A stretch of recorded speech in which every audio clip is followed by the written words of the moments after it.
KTV Originals।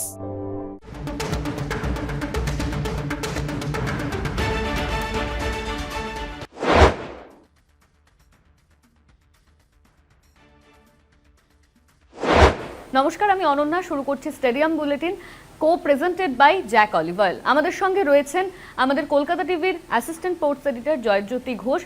Joyjyoti, আমরা জানি যে সামনেই ভারতীয় দলের ওডিআই দল নির্বাচন করা হবে এই আর কিছুদিনের মধ্যেই। তো সেই জায়গায় দাঁড়িয়ে ক্যাপ্টেন শুভমান গিল তিনি কি আবার কামব্যাক করতে চলেছেন? দেখো, আগামীকাল অথবা আগামী পরশু এই দুদিনের মধ্যে যে কোনো একদিন ভারতীয় দল নির্বাচন মানে ওডিআই টিম সিলেকশন হতে পারে এবং সেই টিম সিলেকশনকে ঘিরে যথেষ্ট রকম কিন্তু উন্মাদনা রয়েছে। কারা কারা দলে ঢুকবেন, কে কে থাকবেন, নতুন কোনো নাম কি দেখা যাবে। আসলে টি-20 স্কোয়াডটা যখন ঘোষণা হলো তারপর থেকে কিন্তু এই উন্মাদনাটা আরও বেড়ে গিয়েছে এবং যেটা খবর সেটা হচ্ছে যে শুভমান গিল তো কামব্যাক করবেনই এবং ক্যাপ্টেন হিসেবে কামব্যাক করবেন। কারণ যেটা এর আগে শোনা গিয়েছিল যে রোহিত শর্মা এবং আরপি সিংয়ের মধ্যে এক প্রস্ত বৈঠক হয় এবং রোহিত শর্মার তরফ থেকে আমরা বারবার বলেছি যে প্রপোজাল গিয়েছিল ক্যাপ্টেন্সির, তিনি কিন্তু নাকচ করেছেন। আর এই মুহূর্তে দাঁড়িয়ে কোনো অপশন কিন্তু নেই, তাই একদম পরিষ্কার এটা যে শুভমান গিল ক্যাপ্টেন হিসেবে কামব্যাক করছেন। তবে অন্যান্য কারা কারা কামব্যাক করছেন সেই দিকে আমাদের নজর থাকবে। তবে Shubman Gill as captain comeback করবেন এবং একই সঙ্গে এটাও বলে রাখি যে এটা কিন্তু ডিফারেন্ট ভার্সন হবে শুভমান গিলের। কারণ টি-20 স্কোয়াড থেকে ভাইস ক্যাপ্টেন হিসেবে শুভমান গিলের যে ড্রপ হওয়া এটা একটা বড় ধাক্কা এবং তারপরে অবশ্যই তিনি তার ব্যাটিংয়ের মাধ্যমে বা ক্যাপ্টেন্সির মাধ্যমে একটা স্টেটমেন্ট দিতে চাইবেন। তাই অত্যন্ত গুরুত্বপূর্ণ হতে চলেছে শুভমান গিলের জন্য এই ওডিআই সিরিজ। জয়, তুমি তো শুভমান গিল সম্পর্কে বললে, কিন্তু শ্রেয়স আইয়ারে তার কি আপডেট রয়েছে এই মুহূর্তে? দেখো, শ্রেয়স আইয়ারের আপডেট আমি বলে রাখি যে তার যেটা সমস্যা হচ্ছে, BCCI medical team close monitor করছে। তিনি অলরেডি প্র্যাকটিস করা শুরু করে দিয়েছেন, প্র্যাকটিসে খুব একটা সমস্যা হচ্ছে না। তবে যেটা সমস্যা হচ্ছে সেটা হচ্ছে র্যাপিড ওয়েট লস হচ্ছে। তোমাকে বলে রাখি যে 6 কিলো ওয়েট তিনি কিন্তু কমিয়ে ফেলেছেন এবং মানে কমে যাচ্ছে অটোমেটিক্যালি, আর যার ফলে অপটিমাম স্ট্রেংথ লেভেলটা কিন্তু এফেক্টেড হচ্ছে। আর সেই জন্যই বিসিসিআই মেডিকেল টিম কোনো রকম ঝুঁকি নিতে চাইছে না। এই মুহূর্তে দাঁড়িয়ে তুমি যদি বলো, আজকে সন্ধ্যায় যদি বলো, তিনি কিন্তু অনিশ্চিত। শ্রেয়স আইয়ার এখনও অনিশ্চিত, তাই পরে র্যাডিক্যাল কোনো চেঞ্জ হবে কিনা সেটা বলা খুব মুশকিল। এটাও কথা হচ্ছিল তিনি বিজয় হাজারে খেলবেন। তবে BCCI medical team close monitor করছেন শ্রেয়স আইয়ারকে। তিনি আদৌ কি খেলবেন এই ওডিআই সিরিজ? কিছুদিন আগে পর্যন্ত কিন্তু মনে হচ্ছিল যে Shreyas Iyer as vice captain তিনিও কামব্যাক করবেন। তবে এই মুহূর্তে দাঁড়িয়ে তার যা মানে শারীরিক কন্ডিশন, আমরা জানি ভারত অস্ট্রেলিয়া সিরিজ চলাকালীন, যেটা অস্ট্রেলিয়া মাটিতে হয়, শেষ ওডিআই ম্যাচে তিনি চোটগ্রস্ত হন এবং এতটাই চোটগ্রস্ত হন যে এত দিন লেগে যাচ্ছে তার রিকভার করতে। আর এখনও পর্যন্ত আমি বলবো যে, যেটা আরও একবার বলছি, যে র্যাপিড ওয়েট লস হচ্ছে। 6 কিলো ওয়েট হারিয়ে ফেলেছেন তিনি এবং একই সঙ্গে এই এত ওয়েট লসের জন্য অপটিমাম স্ট্রেংথ লেভেল এফেক্টেড হচ্ছে। তাই এই মুহূর্তে তড়িঘড়ি কোনো সিদ্ধান্ত নিচ্ছেন না কই। শ্রেয়স আইয়ারের যে বিজয় হাজারে খেলার কথা ছিল সেটাও কিন্তু ডিলেট হচ্ছে। তাই তাকে যদি দলে দেখা যায় সেটা অবাক হওয়ার মতোই একটা ব্যাপার হবে।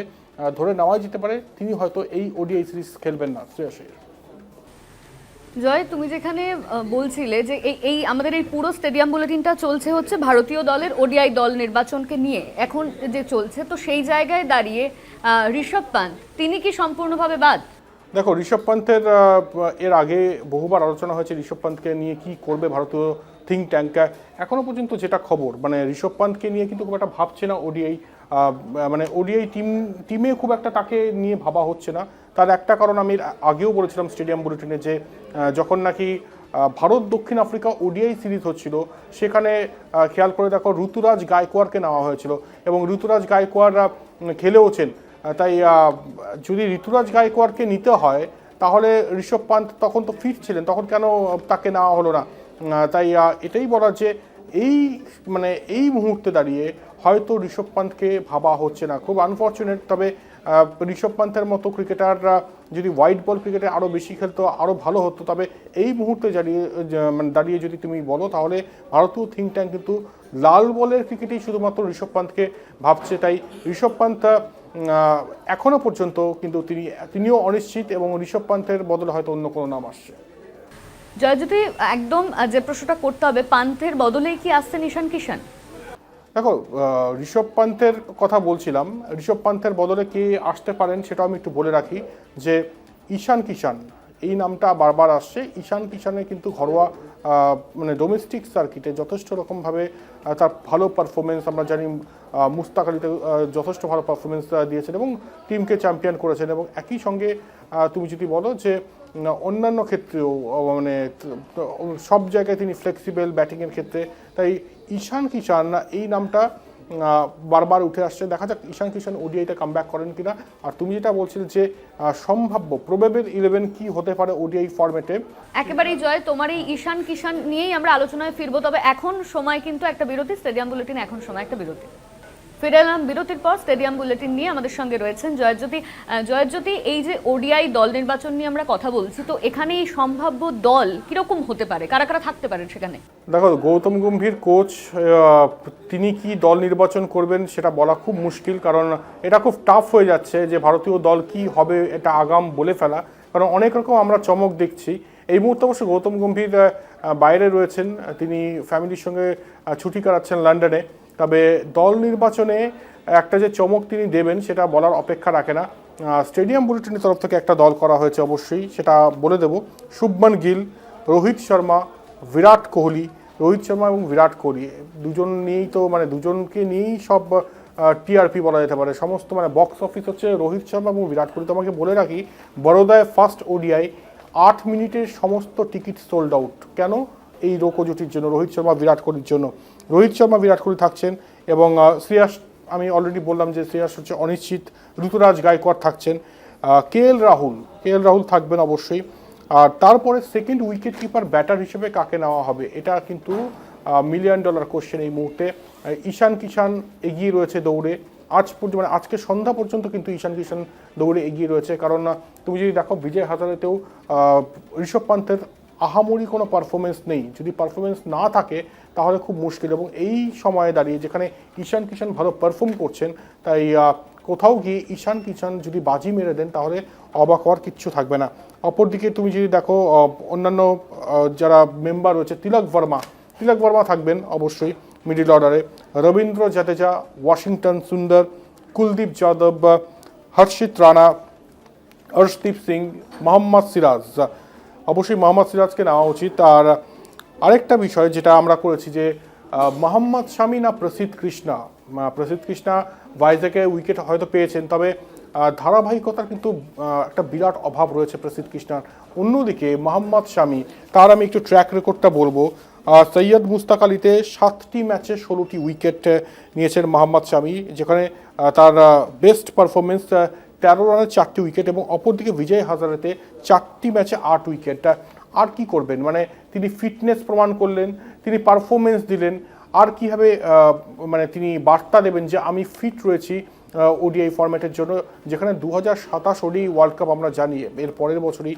তাই যদি মানে ওডিআই টিমে রাখতে হয়, মানে সেই ওয়ার্ল্ড কাপ টিমে মোহাম্মদ শামিকে রাখতে হয়, তাহলে কিন্তু এখন থেকেই সবকটা ম্যাচ খেলানো উচিত মোহাম্মদ শামিকে। আর তাই এটাই মনে করা হচ্ছে একজন নির্বাচক, মানে অন্যতম এক নির্বাচক, তিনি কিন্তু বলেওছেন যে মোহাম্মদ শামি কী ধরনের বোলার আমরা প্রত্যেকে জানি, এবং মোহাম্মদ শামি যেভাবে পারফরমেন্স দিচ্ছেন তাতে খুব দ্রুত আপনারা তাকে দলে দেখতে পারবেন।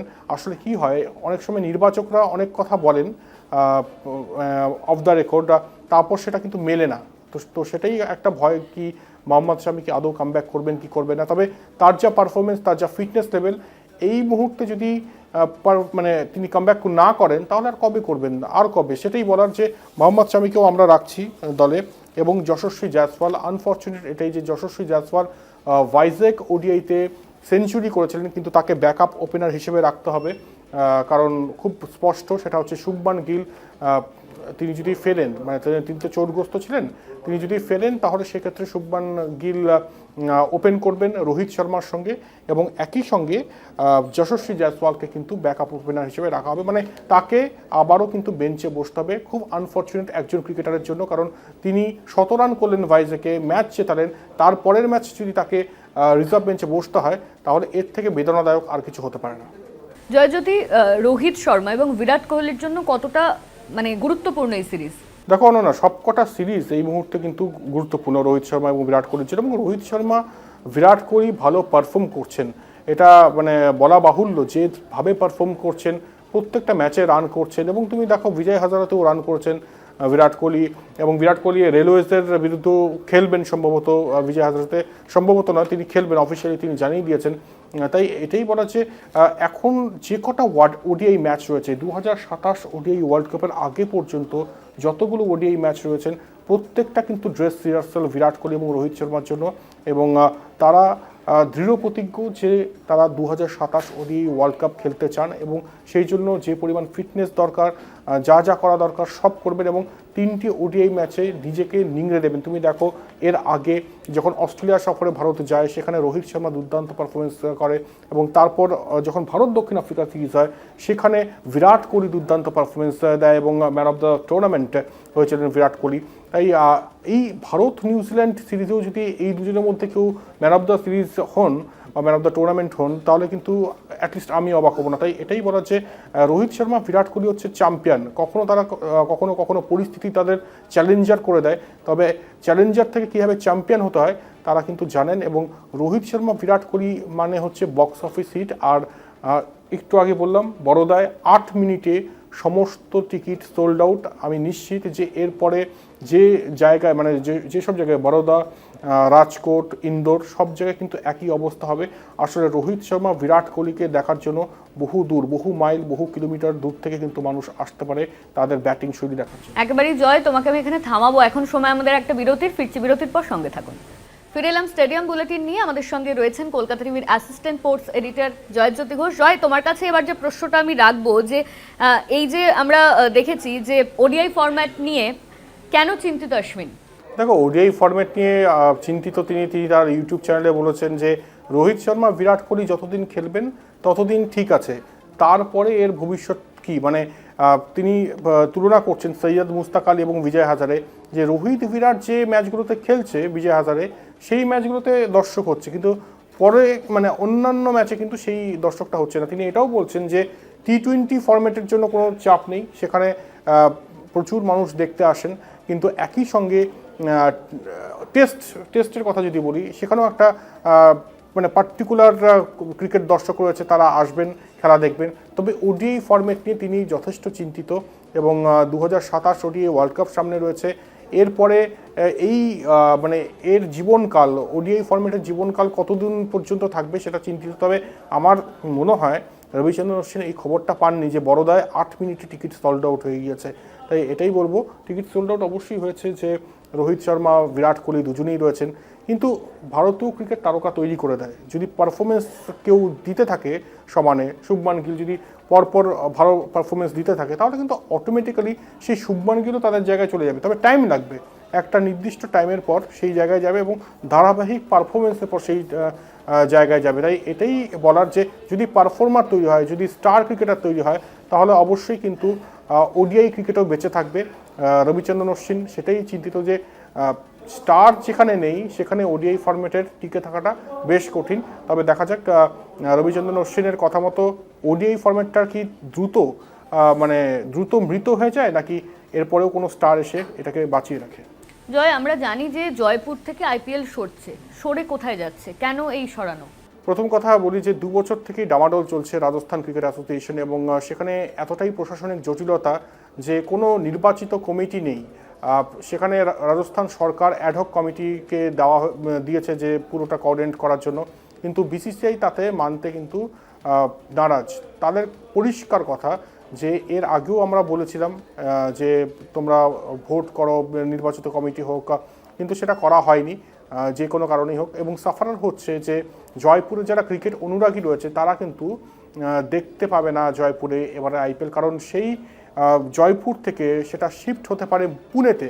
আজকে পর্যন্ত যা খবর পুনের এমসিএতে সম্ভবত ম্যাচ হতে পারে, এবং কিছু ম্যাচ গুয়াহাটির বর্ষাপাড়া স্টেডিয়ামে হতে পারে রাজস্থানের। তাই এটাই বলার যে রাজস্থান রয়্যালস 2008 সালের মানে উদ্বোধনী আইপিএলের চ্যাম্পিয়ন টিম, এত বছর তারা জয়পুরে হোম গ্রাউন্ড হিসেবে খেলেছে, কিন্তু এই প্রশাসনিক জটিলতার জন্য হয়তো এবার জয়পুরের ক্রিকেট অনুরাগীরা স্টেডিয়ামে সোয়াই মানসিং স্টেডিয়ামে বসে খেলাটা দেখতে পারবে না, যেখানে এত ভালো ভালো তারকা রয়েছে, যশস্বী জয়সওয়াল, বৈভব সূর্যবংশী, মানে যখন শুরু করেন তখন একদম জ্বালিয়ে দেন। তো তাদের এই ব্যাটিং ডিসপ্লে পারফরমেন্স না দেখাটা অবশ্যই কিন্তু দুর্ভাগ্যজনক এবং দুঃখজনক।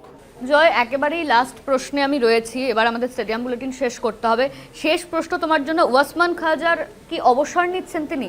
একদমই, উসমান খোয়াজা অবসর নিচ্ছেন এবং উসমান খোয়াজা জানিয়ে দিয়েছেন সিডনিতে তিনি খেলে অবসর নেবেন এবং তিনি আসলে ইঙ্গিতটা পেয়েছিলেন যে যখন তাকে ড্রপ করা হয় তিনি সেটাই বলছেন যে তিনি আশা করছিলেন যে আগামী বছর ভারত অস্ট্রেলিয়া সিরিজ রয়েছে, টেস্ট ম্যাচ সিরিজ, সেটা খেলার তার ইচ্ছে ছিল। তিনি তার পরিবারের সঙ্গেও কথা বলেন, কিন্তু অবশেষে এই মুহূর্তে ক্রিকেট অস্ট্রেলিয়া ভীষণ রুথলেস, যা মানে ক্রিকেট অস্ট্রেলিয়া চাইছে সেটা তিনি বুঝতে পারছেন এবং তাই তিনি তার কিন্তু অবসর ঘোষণা করে দিয়েছেন এবং সিডনি তার প্রিয় মাঠ, সেখানে অভিষেকও হয়েছিল উসমান খোয়াজারা, তিনি অবসর নিয়ে নিয়েছেন।